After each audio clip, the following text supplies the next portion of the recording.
She's a force to be reckoned with. Yeah, she's one.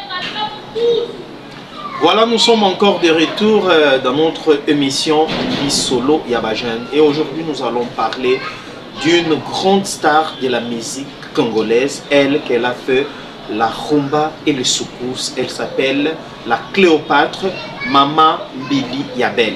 Aujourd'hui, nous allons parler de cette grande dame qui a marqué des moments et des époques dans notre histoire de la musique moderne congolaise.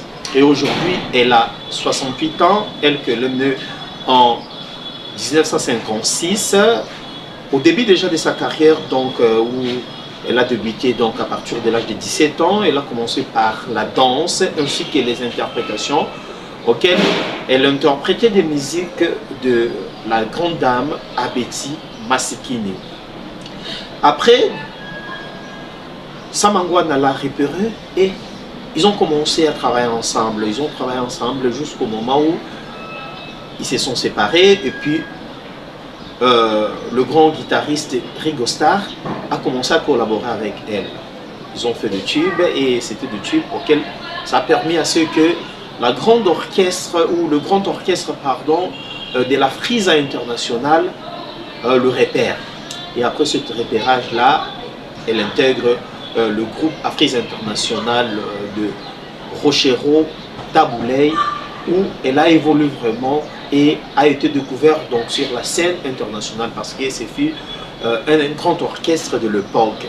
Ils ont fait de tubes, donc beaucoup de tubes. Je ne saurais pas donc tout le détailler, mais je vais vous balancer in à in donc des albums auxquels elle a réalisé donc dans sa carrière ainsi que dans l'orchestre Frisa International de Tabouley.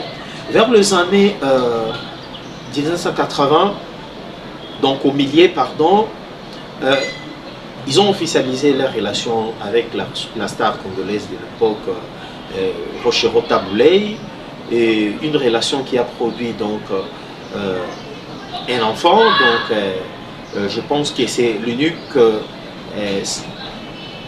fille auquel Maman Cléopâtre a connu dans sa vie. Et après, en 1987, lorsque Fayates a intégré le groupe Frisa International, il y a eu un peu de frustration. Donc, et puis, Maman Mbili Yabel a commencé un peu donc, de se désolidariser de son mari ainsi que de l'orchestre Frisa International, au point qu'elle a décidé même donc de débuter sa carrière solo. Elle a trouvé donc un contrat avec un producteur au niveau de Libreville. Après, elle est allée vivre donc en France, à Paris. Là-bas, elle a enregistré des tubes au moment, et à un certain moment, elle a arrêté donc de se produire et de faire des enregistrements parce qu'elle était concentrée sur sa fille unique. Et après, elle a retrouvé encore le chemin donc des albums ou de sa carrière. Donc, elle a fait encore d'autres types. Et au point que, à un certain moment, vous savez, au Congo, il y a ce qu'on appelle la calomnie. Donc, la médisance, MT Mamabé, les gens commençaient à dire beaucoup de choses, à raconter vraiment beaucoup de choses sur sa personne, au point même qu'elle était un peu frustrée parce que j'ai suivi elle dans une émission où elle a vraiment prouvé sa mécontentement par rapport au dur des gens qui essayaient un peu de mal la caricaturer. Donc elle avait vraiment eu donc de la peine. Et après, elle a repris donc ses états. Elle a commencé encore à sortir des albums. Et actuellement, elle est en train d'enregistrer. Donc prochainement, je vais revenir. On va en parler en détail.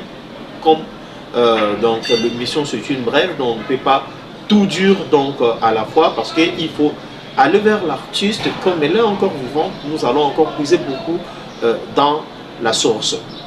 Merci pour le numéro d'aujourd'hui. Nous sommes arrivés donc à la fin de cet enregistrement et continuez toujours à nous encourager. Donc j'ai vu comment est-ce que vous avez réagi sur l'émission d'hier. Continuez sur ces allures-là, donnez-nous des encouragements et nous ça va nous permettre encore de faire mieux.